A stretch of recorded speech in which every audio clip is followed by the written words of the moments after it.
Let me pull up this tweet from you, actually. So Corey A. DeAngelis on Twitter says the GOP has a golden opportunity to become the parents' party. And you linked to this this data showing that Republicans are now favored on the issue of education for basically the first time ever. Yep. Is it really ever?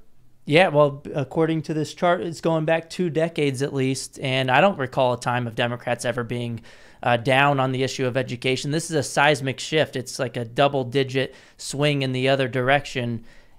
This is apocalyptic for the left. Yep. Because, as we often mention, and I don't mean to be crass, they're substantially more likely to abort their children.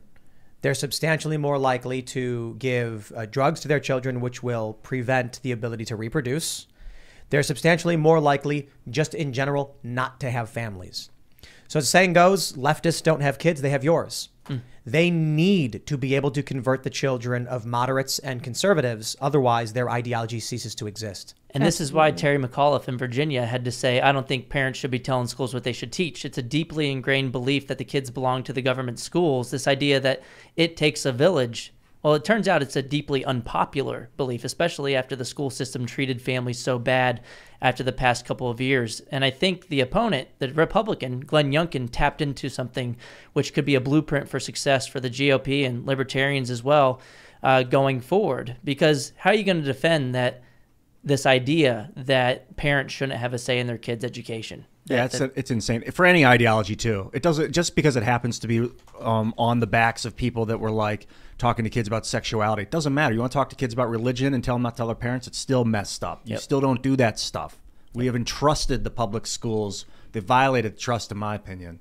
Can you real quick give an explain what school choice exactly is? Yeah, the money that would have followed you to the government-run school, on average in the U.S., according to 2019 data from the Census Bureau, was about $16,000 per kid.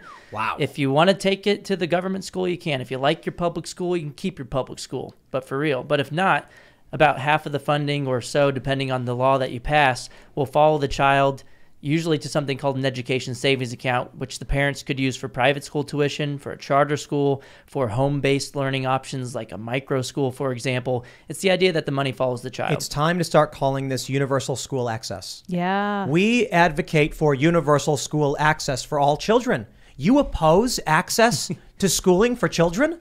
You monster.